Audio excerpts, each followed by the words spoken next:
cara kita mau guna barang ni, pH meter dan TDS meter.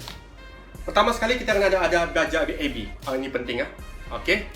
Ini baja A, ini baja B. Baja A ni biasa dia ada color warna kuning. Ini baja B, dia lebih kurang sinar lah, nampak Okey, cara dia. Depan saya ni ada air yang berkuantiti 1 liter. Air ni sudah bertapis. Saya guna penapis Kowe penapis Kowe di luar rumah. Masuk dalam rumah. Okey. First kali kita akan cek pH air. pH air yang terbaik untuk tanaman sayur, air yang terbaik ni adalah daripada range daripada 5.5 hingga 7.0. Jangan lebih, jangan bawah daripada 5.5. Kalau bagus 6.0. 6.0 hingga 7.0. Itu adalah tahap air yang baguslah. Kita akan cek pH air bertapis ni, adakah air bertapis ni bagus untuk sayuran hidroponik ataupun tidak. Okey, kita cek. Okey, dia makin jatuh ke bawah. Sekarang dia 6.96. Alright. Okey, 6.85, 6.84, 82. Okey, dia akan ke bawah.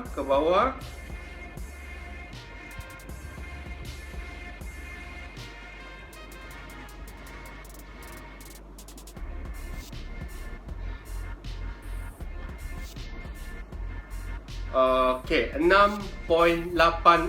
Okey, boleh tengok 6.86. Okey, adapun 6.79. Okey, maksudnya air ini sesuai untuk kita buat hidroponik. Pastikan air tu bertapis lah. Jangan air pipe dan air yang dari mana-mana lah, tangki ke apakah.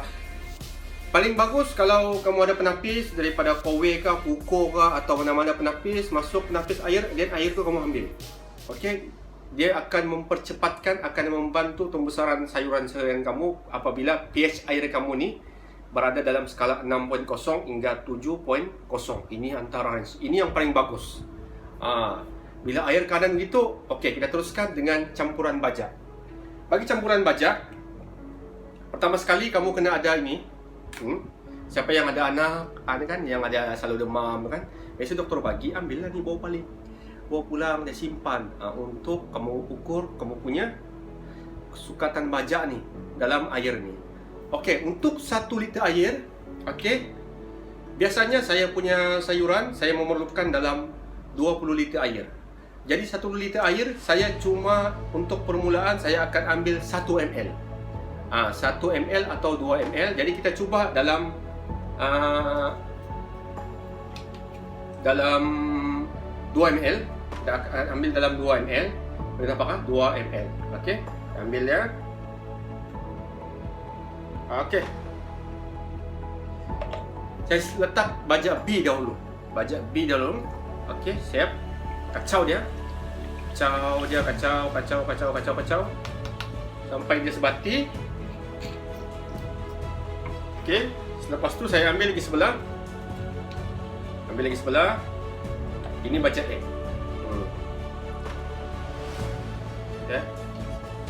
Okey, saya ambil lagi ni. Ini baja A. Saya letak di sini sebelah. Okey, kacau dia. Okey, dia mesti serentak Baja B, contoh baja A 2 ml, baja B 2 ml. Tidak boleh baja A 5 ml, baja B 3 ml. Tidak boleh, dia kena sama. Kalau ini 2 ml, sebelah tu pun baja B 2 ml. Okey. Siap, kita ambil TDS meter.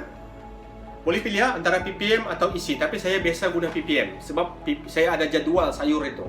Sebab setiap sayur tu setiap 7 hari ada pertukaran kandungan baja yang diperlukan. Contohnya untuk 7 hari pertama kita main 500 ppm.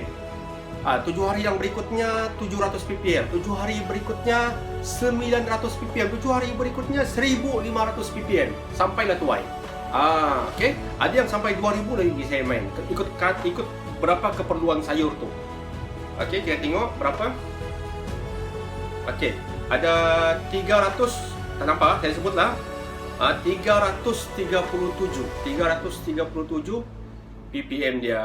Okey. Maksudnya untuk kandungan ini adalah sesuai untuk kita membangkitkan kita punya semayan pada peringkat awal lah. Mungkin kalau sudah umur dia masuk 4 hari atau 3 hari, okey, kita boleh simpan dalam ukuran ni. Lebih kuranglah 300 ppm. And then bila 7 hari baru kita tambah sampai 500 ppm. Okey. Untuk sukatan skala besar, saya cadangkanlah, saya cadangkan ikut pengalaman saya, kalau kita guna 10 liter air, adalah lebih baik kita start dengan 1 ml dahulu. Okey, kalau 10 liter air, 1 liter tu kita ambil 1 ml. 1 ml tu kali dengan 10, maksudnya 10 ml untuk 10 liter air. 10 ml kita letak cek. Okey. Okey, kalau kita tengok, dah cukup lagi ni.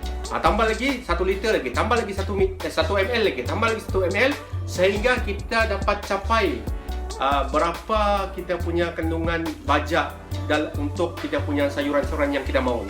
Okey, sebab setiap sayur ni macam sawi, bayam, kubis, salad, dia ada perbezaan nutrien yang diperlukan atau baja yang diperlukan. Okey, jadi jadual tu boleh rujuk di Google atau di mana-mana sajalah. Okey, banyak sumber sekarang, banyak sumber. You klik ya, boleh cari. Ini berapa dan sebagainya lah. Okey. Sekian saja untuk perkongsian saya pada kali ini untuk channel YouTube saya. Okey, stay tune, teruskan subscribe untuk banyak lagi video tentang perkongsian hidroponik.